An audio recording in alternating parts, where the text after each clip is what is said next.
All right, guys, well, I'm gonna do less yakking, just more information here.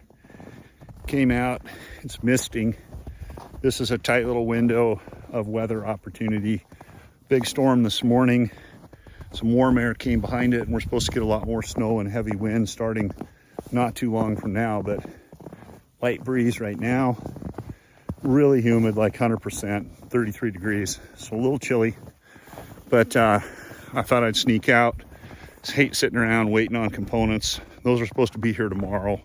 I've talked about that, but wanted to sneak out and just do a couple things here today. And as we're walking up to the target here, I'll just fill you in on those really quick, okay? So I brought two different loads today. 162 ELD matches with H4350. And in the past, we had a super tight group with that, and it was a mild load.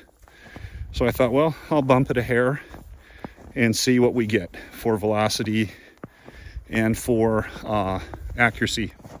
So I just chronoed a 5-shot group, and I averaged 26.25. So I could tell it was a mild load to begin with. I bumped it a little. You can just feel that it's not hot at all.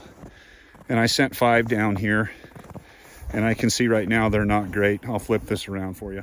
So we've got 5 spread around pretty good, 2 in 1 hole. So kind of a loser all the way around.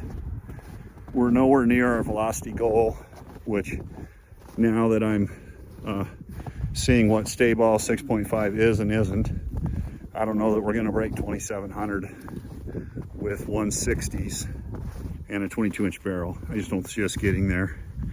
But accuracy is terrible, so we won't fiddle around much more with this load. I also brought with me today some 175s, and kind of went out on a limb, and I'm going to run IMR 4831 with those. That powder's really hard to find. I have about 4 pounds of it, so we're okay for now. But these are Hornady soft point interlocks, flat bases, these 175s. Let me run those, and then I'll fill you in on 2 other interesting things that we're checking out today. Hey guys, just finishing up with barrel cooling, which isn't tough here today.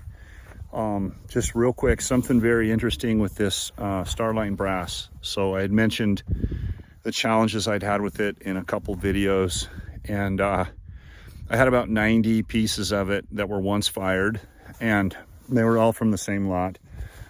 And those are the ones that I kind of struggled with neck tension and sizing inconsistencies and everything. So over the bad weather the last few days, I thought, hey, I'll process that brass. So I tumbled it, and yesterday I sat down and started sizing it, and I was like, what is the deal? It's sized like it should.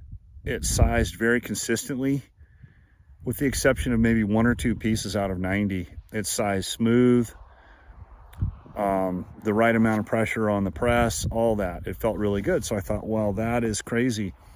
So once I got it all prepped, primer pockets cleaned up, chamfered to bird, I checked the length, it doesn't need trimmed. I thought I'd cull out like 6 pieces, and that's what I'm running these 175s in. And I can report that the bullets seated beautifully. They felt very consistent in terms of neck tension, very easy. So I haven't had that before. Maybe if you guys have, please comment. I've never had new brass be really weird, and then once it's fired, be really consistent. So I don't know, new experience for me, but we still don't know, right? We're gonna shoot some. We don't know if that's gonna help it or not, but I thought I would just share that about the Starline once fired brass. All right, guys, we'll run up on the target on these 175s, and they felt really good. There's not pressure at all. The primers look really good, so that's interesting. There'd be some room to go with this IMR 4831 if we decided to pursue this as a potential load. We're 70 to 80 feet short of our velocity goal. And that'll be hard. That'll be hard to get there with this powder for sure. And honestly, if this powder doesn't get there, there's only one more I can think of that might get us close, except for Staball 6.5, which we won't go there. Well, hey guys, that's the best group we've had in a long time from this rifle. Those first two were the ones touching, and the third one was just a little bit up there.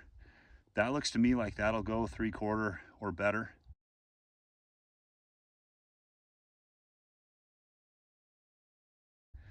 But it's only a 3-shot group. I only have 3 more of those, so I'll dump them into that same target, and we'll see where 6 shots end up. Well, hey guys, I ended up checking it out on sending any more of those 175s. Wind kicked up, kind of a rain snow mix, and it was just nasty, and I was like, all right, let's just not do it. So I didn't.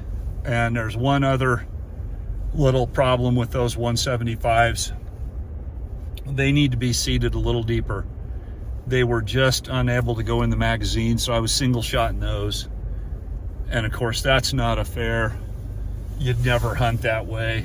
So the load is promising. We had a 3-shot group there that was under an inch. So it's worth, I think, playing with it. No pressure signs. I'll crank some more of those up, seat them just a hair deeper, and we'll see if that screws up the accuracy or what happens. But I'm just kind of 4-bying up out of this shooting area here. I've got a couple little climbs in this greasy 8 inches of snow, but with these Nokian outposts in this little Tacoma, we're in good shape. We'll catch up soon, guys.